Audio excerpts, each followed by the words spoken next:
Dia pulang apa? Dia pulang berobat. Oh, berobat. Ya, oke, mudah-mudahan yang sakit disembuhkan ya. Cara untuk mengenal atau melihat peradaban sebuah negara atau sebuah tempat itu adalah dari bangunan-bangunan. Jadi bangunan yang pertama ini disebut dengan bangunan apa nih? Kan? Ya. Kemudian di depannya ini seperti manusia ini apa nih? Sphinx, ya. Ya. Jadi dari duanya ini kan sampai sekarang ada. Ya. Itu. Dua ini masih ada, itu menunjukkan bahwa orang-orang terdahulu itu sudah memiliki kemampuan yang berpikir luar biasa. Artinya ya tidak hanya makan minum, tetapi dia berpikir bagaimana dia dikenal dan sebagainya. Nah, dari sini kalau kita lihat letaknya Mesir ini itu daerah yang ya tergolong panas, gurun pasir. Tapi sekarang seolah nggak ada gurun pasir. Ada negara yang paling kaya raya sekarang dan wow sekali tampilannya karena gurun pasir itu dibuat sebagai apa ya? Bangunan yang mewah. Negara apa itu? Dubai. Di Emirat. Ya kan? Ya. Itu Dubai itu kan luar biasa padahal kerontan gitu. Ya. Gitu. Nah, yang membuat ini menjadi ciri khas di Mesir itu adalah Sungai Nil. Ya. Sungai Nil yang terpanjang di dunia. Kalau kalian melihat sungai, paling kan setiap makhluk hidup termasuk kita itu akan mendekati air. Dalam artian kebutuhan pokok kita kan air. Maka peradaban Mesir itu sesungguhnya berkembang dia di sekitaran Sungai Nil. Makanya dia masuk di beberapa kisah termasuk kisah Umar bin Khattab dan lain-lainnya itu bagaimana dia mengusir jin dan seterusnya di sana itu ada. Nah, ini yang paling ciri khasnya sehingga salah satu perkembangan geometri, tapi kita nggak masuk ke sana. Geometri itu berkembang dari bagaimana dia mengukur tanah mereka. Karena Sungai Nil ini kadang-kadang naik, kadang-kadang turun airnya kan. Nah begitu dia naik airnya, sawah-sawahnya ini kebanjir kan? Tertutup. Nanti kalau misalnya udah surut airnya, sawahnya kelihatan. Tapi batas-batasnya itu tidak ada. Nah, mengukur batas-batas apakah dia persegi, apakah dia genjang dan seterusnya. Dari sanalah dia muncul konsep-konsep matematika itu. Termasuk mengukur luas. Kenapa sih luasnya ini? Oh, cara mengukur luas trapesium. Itu kan mengukur trapesium itu kan dari sana. Coba ternyata ketemu rumusnya. Rumus jumlah ini dan seterusnya. Tapi itu kita mendalam nanti. Kita hari ini fokus pada operasi perkalian dan pembagian pada Mesir. Mudah itu. Siapa yang menulis berarti orang yang pernah hidup di Mesir. Bisa jadi pada zaman Nabi Musa atau kita tidak tahu kali itu. Nah, Batu Rosetta ini pertama kali itu seperti yang ceritakan kamu tadi itu sudah ditemukan, tapi belum bisa dibaca, diterjemah. Begitu Napoleon invasi atau berkunjung invasi sebenarnya lebih tepat itu. Jadi mereka ke Mesir pada tahun 1779. Nah, di sini masa Prancis ini masuk ke sana, barulah salah satu ilmuannya itu Napoleon yang menerjemahkan sedikit demi sedikit makna di dalam Batu Rosetta. Selain batu Rosetta, kita memiliki di sana memiliki daun lontar. Daun lontar ini, kalau kalian pernah lihat kipas kadang-kadang dibuat dari kita kan daun pisang kita pakai daun pisang, daun kelapa, ya kan? Daun kelapa kan bisa kita nulis di sana tuh. Bisa kita nulis. Atau kalau kalian nonton film-film dulu itu film drama kumbara, kalau kami drama kumbara gitu. Film-film dulu itu, jadi mereka nulis surat, nulis sakit itu ya di itu, daun lontar itu. Bahkan Al-Quran kan ada ditulis di daun lontar. Nah, dari daun lontar inilah ditulis beberapa konsep matematika, sehingga selain batu roseta, daun lontar yang menemukan konsep matematika ini daun apa namanya, daun lontar apa, daun papirus siapa yang dikenal misalnya itu, yang apa, lin kan, ya daun lin, daun lontar. Kemudian apa, papirus lin gitu ya, itu kan batu roseta dan daun lontar. Kita menyebutnya daun lontar, tapi mereka menyebutnya papirus lin. Nah, dari batu roseta, dari daun lontar itu, dari tanah liat juga salah satunya dipakai, kita mengenal abjad Mesir kuno. Abjad Mesir kuno itu ditulis uniknya itu ada yang menggunakan burung, ada yang menggunakan kode macam-macam, ada yang seperti bunga ratai dan macam-macam juga itu. Kenapa bisa begitu? Ada yang bertanya, ada yang jawab. Kenapa simbolnya aneh-aneh begitu? Dia akan berpikir menggunakan alat tulis itu belum ada. Dia paling menyimbolkan satu itu pakai benda langsung. Oh, satu itu ini, dua itu ini, tiga itu ini, empat ini, lima ini, dan seterusnya sampai 9. Kalau 9 itu dideretkan terus 3. Nah, terus penggunaannya gimana? Kita masuk ke 10. 10 itu dia pakai garis melengkung, setengah bola katanya. Setengah bola seperti irisan atau gabungan. Irisan ya? Irisan, maka himpunan dia pakai kode itu. Nah, kalau 100 dia pakai apa istilahnya itu? Keong. Dia pakai keong, kata catur seperti keong. Kalau angka 1000 itu pakai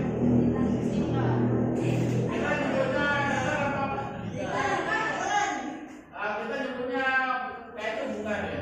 Bunga itu karena di daunnya begini, di atasnya itu ada. Seperti kita kan? Iya. Nah, kalau 10.000 itu apa? Jadi. Kalau itu jadi. Kalau kayu itu kalau bulan. Kalau jadi kan lebih berapa uangmu?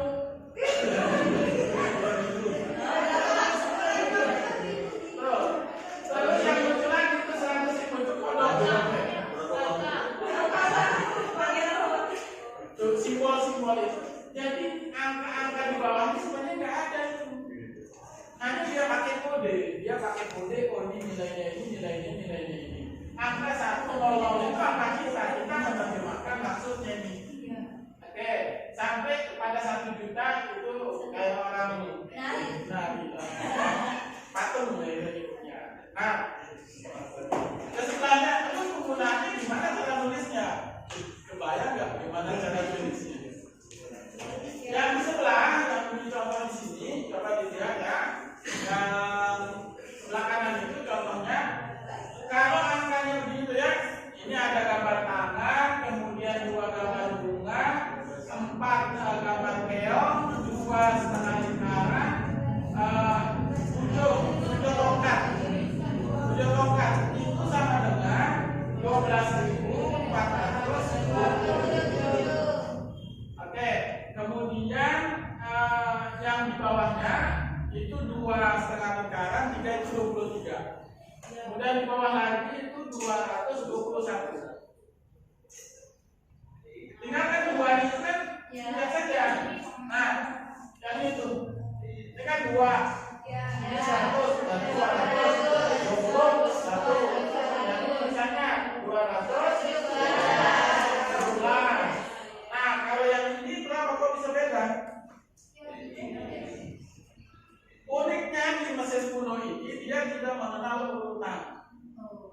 Yang ini dengan yang ini itu sama nilainya, yaitu 340. Tapi Pak, kok ini gimana nih? Ya, dahulu karena di sana itu belum menentukan nilai tempat. Ada mana ratusan, mana puluhan, itu belum dianggap sama. Boleh secara acak. Yang penting dia nanti menghitung berapa banyak lambang yang ada di sana.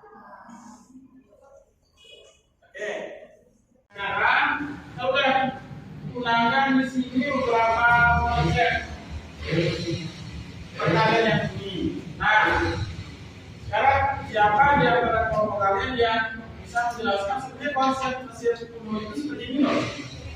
Ya, kelompok mana? Perkataannya? Ya, oke, kelompok mana? Kelompok 5 atau kelompok 1?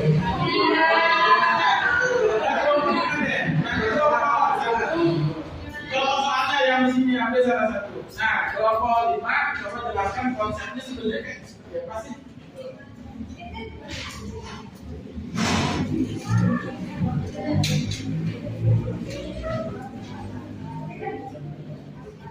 Ayo.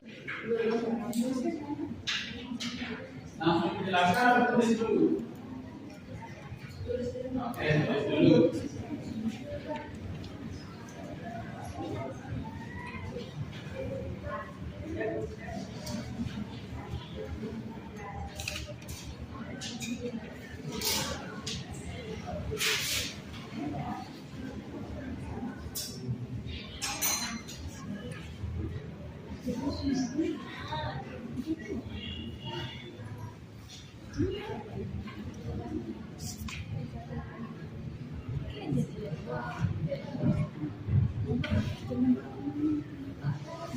Baik teman-teman, di sini saya akan menjelaskan yang nomor 1, 12 dikali 18. Jadi di sini yang pertama yang kita lihat itu ini terlebih dahulu.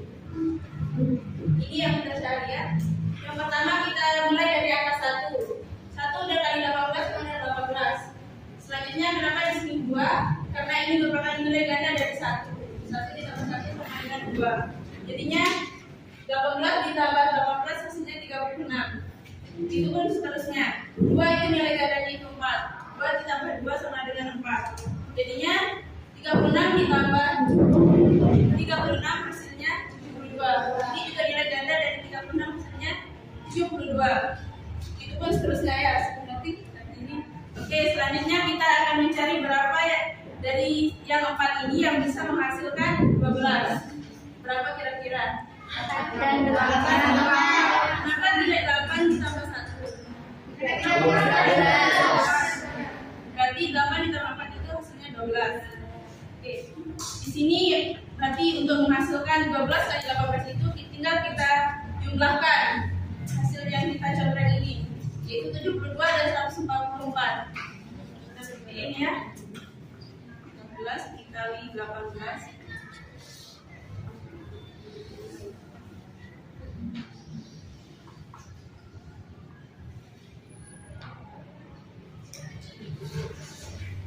Oke, berikan aku. Nah, ada pertanyaan nggak dari konsep yang itu? Apa itu di kelompok sini bertanya? Apa? Kenapa 80 nggak digandakan lagi? Kenapa nggak digandakan lagi? Karena kalau digandakan lagi hasilnya itu 16. Kan di sini 12, dia tidak boleh lebih dari 12 ya. Oke. Kenapa harus kelipatan 2, enggak kelipatan 3, kelipatan 4 dan sebagainya? Sesuai dari teori yang saya baca ya begitu. Teorinya gimana bunyinya? Digandakan Bapak. Ya kenapa nggak mulai dari angka 3 katanya itu? Ya kita harus mulai dari angka 1 Bapak, jangan kita melompat 1. Oh iya, aku mulai dari angka 1 kan? Ya. Tidak bisa 0 bisa, soalnya kalau 0 digandakan itu tetap 0. Oke, nah, itu bagian dari keterbatasan yang dulu. Kenapa nggak 1, 3 gitu ya? 3, nah kenapa? Karena bagian dari keterbatasan secara bentuk dulu. Nah sekarang ini kan genap tuh. Sekarang ini deh dari 12 kali 15 kita ke ganjilnya. Misal salah satunya ganjil, punya yang mana ganjil? 16-nya atau 12-nya? 12 deh.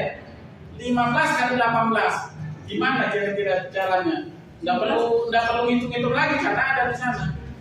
15 kali 18. Hasilnya berapa jadinya? 2000. Berapa dia dari tempat?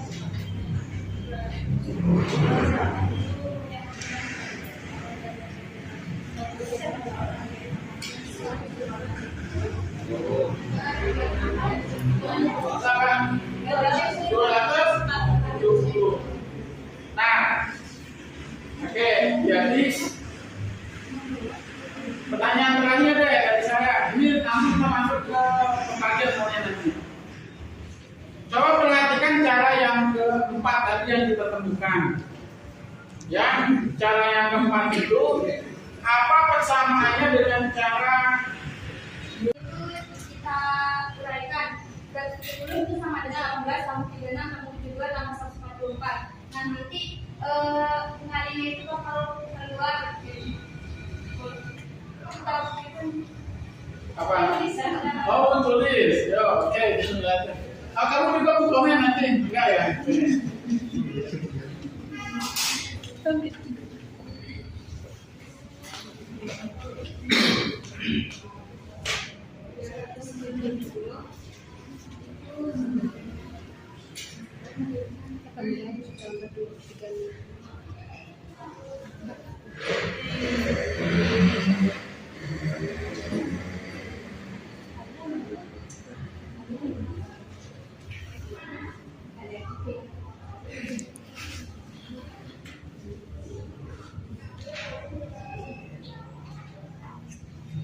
Itu sama seperti ini teman-teman. Jadi 270 itu bisa kita dapatkan dari 18 ditambah 36 ditambah 72 ditambah 144. Nah 18 itu kan bisa diuraikan jadi 18 kali 1. Kemudian 36 bisa jadi 18 kali 2. Kemudian itu jadi 18 kali 4. 144 15 kali 8.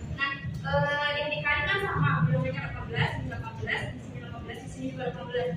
Nah 18-nya bisa kita keluarkan, kemudian kita kasih kurung 1 ditambah 2 ditambah 4 ditambah 8. Nah 18 jadi 1 ditambah 2 ditambah 4 ditambah 8 kan 15. Jadi 8 kali 15 berarti terbukti. Oke, sekali lagi catat di sana. Jadi orang Mesir dulu itu sebenarnya udah sampai ke konsep itu ya. Tapi kenapa nggak pakai ini langsung?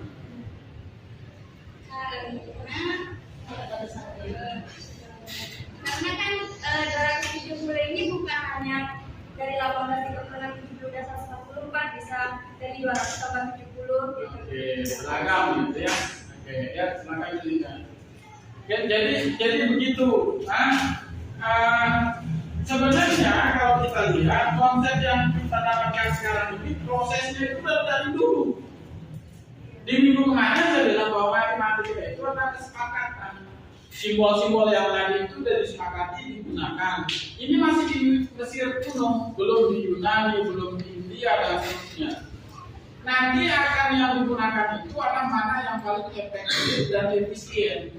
Ternyata setelah mengalami proses dan seterusnya itu, nah ketemu ya. Maka kita harus benar-benar di sini kita harus bersyukur. Kalau kita dulu coba, pusing kita dulu kan, gimana caranya? Akhirnya sekarang kita mendapatkan banyak kemudahan dari konsep-konsep yang sudah ditemukan oleh orang-orang terdahulu. Nomor 3 ketemu, tadi pusing-pusing saya lihat. Wih, udah ketemu kan dia Pak Adil. Ya Ini bisa ke bawah lagi sampai tapi nanti deh. jawabannya itu. Siapa nama pokoknya? Alia. Oh sekarang saya kan nama Alia. Kita siapa maju? Kalau Yolil saya kan namanya. Jangan lupa itu seperti ini. 37 dari 2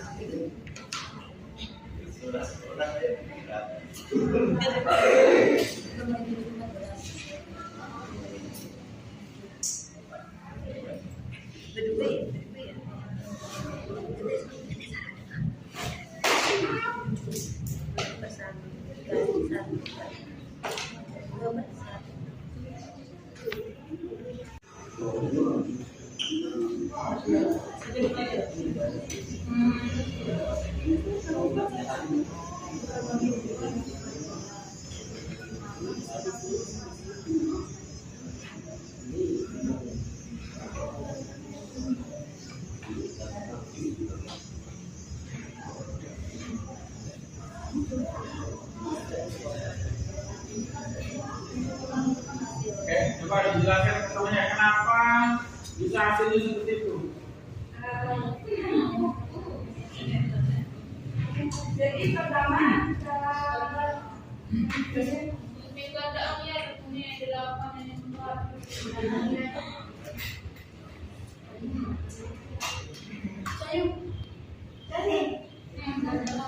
Ayo.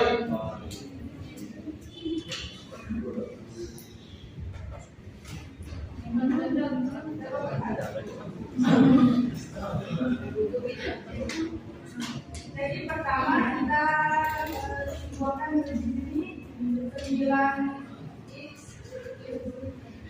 sama dengan 64. Jadi kita cari X-nya ini berapa, dia menghasilkan 64. Nah terus yang di pembagian kita fokuskan di bagian sini. Tadi yang sebelumnya kita fokuskan ke daerah yang kiri, di sini kita fokuskan yang ke kanan sehingga menghasilkan 64. Jadi pertama kita seperti biasa kita satu kali yang 9 itu ke sini, 1 kali 9 11, kemudian kita beri 2 kali 9 di sini 18, terus 4 kali 9 36. Kalau kita beri di sini 8, nanti hasilnya itu 8 kali 9 itu 2. Jadi pada ini yang 64. Jadi kita pakai yang 1/2. Nah, ini 1/2 ini kita hasilnya itu di sini 32. Kita dapatkan dari 1 kali 64 dibagi 2 dengan 64 dibagi 2 sama dengan 32. 64 dibagi 2 sama dengan 16. 64 dibagi 8 sama dengan 8. 64 dibagi 2 sama dengan 4. Nah, kemudian di sini kita cari mana yang bisa menghasilkan menjadi 64. Nah, di sini kami ambil yang 36 ditambah 16 ditambah 8 ditambah 4 sama dengan 64. Kemudian di bagian yang kiri ini kita ambil yang 3 ini jadi 4 ditambah 1/4 tambah 1/8 ditambah 1/16.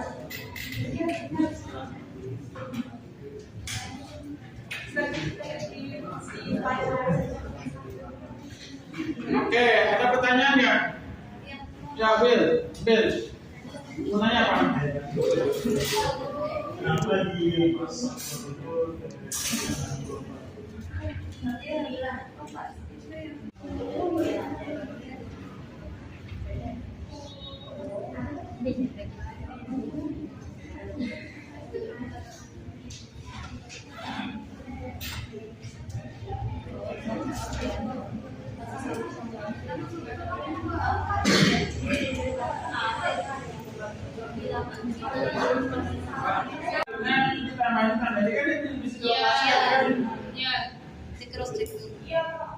Kalau memang sama yang didapatkan yang dengan metode seperti ini kemudian dicek dengan metode kita yang seperti ini, ya silakan aja nggak apa-apa.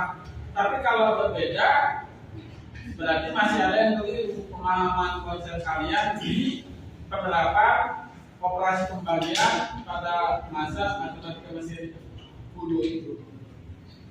Ada alternatif yang lain, Cak, untuk memperbaiki ini. Upayakan dia nanti kita satu di bawah di sini. Gimana caranya supaya dia satu paling bawah di sini? Harus saya Ya, kalau sudah sampai satu paling bawah, kita masih ini nanti. Coba deh nanti paling satu di sini hasilnya paling bawah. Tapi seperti pertanyaan kalau bapak tadi dia tidak berani ngomong mestinya. Hanya dia dari mana datang 32? Nah, 32 ini. 32 ini sebenarnya kau bisa langsung 32. Seperti logika dari atas kan ini 9, 52, 18, 52, 36.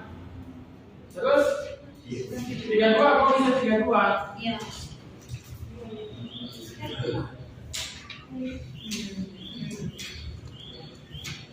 Ya, dapat dipikirkan mungkin ada kelompok 36 harus turun lagi kan? Udah sampai 36 nggak boleh naik lagi. Harus turun dalam artian pembaginya, bukan dikalikan, tapi dibagi. Coba gimana? Iya, kata 21. Kenapa? Kenapa tidak sampai 72? Soalnya kalau dia 72 kan lebih dari 64. Lebih dari yang dibagi. Iya. Lanjut. Langsung aja ya, itu 2/3 dapat dari mana? Gitu. kayak dari pecahan yang bisa membagi Bisa dilainkan. Oke, lanjut. Iya situ. Itu kan ada seperti iya, seperti langsung ya. Kan dihasilkan seperti juga terus apa yang ambil 3/3 1 dia nanti.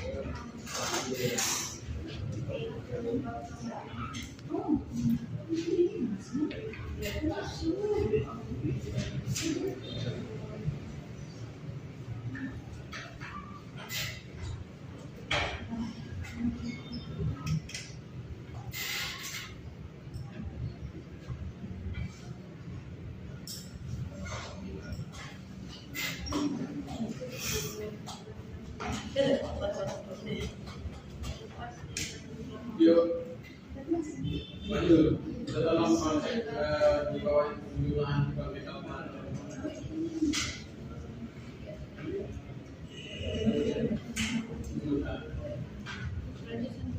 itu koma satu kan satu pemilihan itu No. 0,11.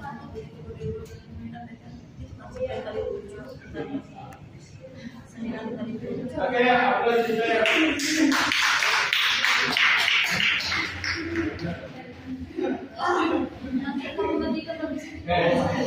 Nah, perhatikan ini ya. Nih, poinnya nih.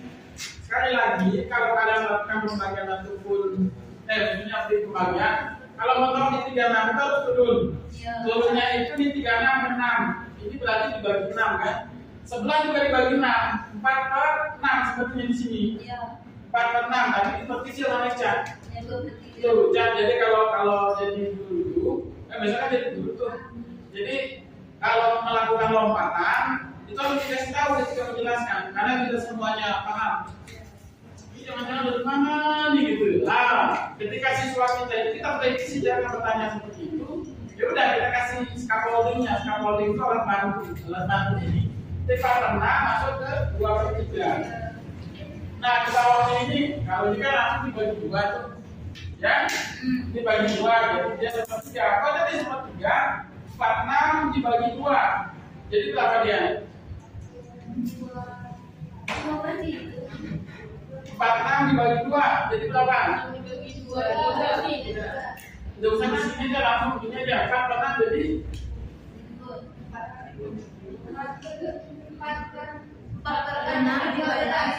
4/12.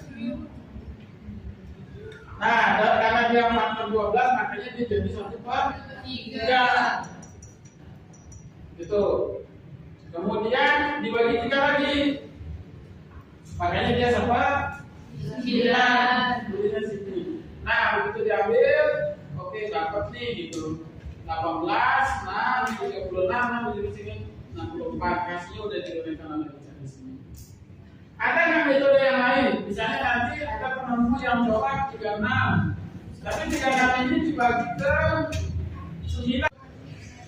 Jadi kalau penasaran nanti setelah itu bisa diskusi lagi, karena di halaman akhir di bahan ajar itu kan ada beberapa tugas tuh.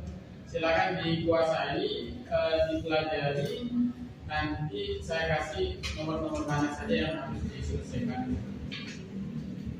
Yang jelas operasi pecahan belum kita masuk. Itu masuk sedikit itu yang ketemu koma-koma itu. Belum di bilangan rasionalnya belum di halaman-halaman berikutnya. Oke, untuk hari ini saya rasa cukup. Tapi sebagai penutup pembelajaran hari ini, ada yang bisa menyimpulkan kira-kira hari ini kita dapat apa saja pembelajaran hari ini? Oke, coba, nggak apa-apa. Coba disimpulkan. Kira-kira hari ini kita dapat apa, ilmu apa saja nih? Ilmu sejarah, sama cara perhitungan orang kuno. Oke, perhitungan apa saja tadi yang sudah kita bahas? Kalian dan pembagian. Kira-kira nanti kalau mengajar matematika apa sih manfaatnya kita tahu metode ini? Itu agar kita tahu asal usulnya dari sejarah itu, biar kita bisa kan ini kan lebih simpel untuk perkaliannya, jadi kita tahu. Oke, coba tambahin pertanyaan Mandela. Tambahin. Yang Bapak pertanyakan itu, ya apa namanya, tujuan dari kita melajari tentang cara perhitungan dari Mesir kuno ini, kita bisa tahu asal usul dari perkalian dan pembagian itu kayak gimana. Ternyata pada saat Mesir kuno itu ternyata dia tuh lebih sulit karena kan masih penemuan awal nih Bapak, sehingga para ilmuwan yang akan datang itu akan lebih memperincikan atau mempermudah pembagian sama perkalian dari Mesir kuno tersebut. Itu jadi Bapak lebih mempermudah kita sebagai mahasiswa yang sekarang. Oke, berikan aplaus Mandela. Oke, saya rasa cukup untuk pertemuan kita hari ini. Minggu depan kita lanjutkan di pecahan ataupun di bentuk rasionalnya. Untuk hari ini saya rasa cukup. Mohon maaf jika ada hal-hal yang kurang berkenan. Dan satu hal tadi yang kita dapatkan dari Mandela ataupun siapa nama? Fadil menyimpulkan Fadil ya, bahwa sejarah itu seperti itu nah. Oleh karena itu ketika kita mengajar matematika itu jangan langsung kasih instan. Kalau dikasih instan nggak terasa konsepnya masuk. Tapi kalau kita sedikit demi sedikit, oh ternyata konsepnya begini ya, logikanya begini ya, barulah kita merumus kayak yang tadi di perkalian. Sekian dan terima kasih. Mohon maaf jika ada hal-hal yang kurang berkenan. Tetap semangat dan jangan lupa semangat wajib belajarnya terus ditingkatkan. Assalamualaikum warahmatullahi wabarakatuh. Waalaikumsalam warahmatullahi wabarakatuh. Cerah ada dalam genggaman Anda. Student today, leaders tomorrow.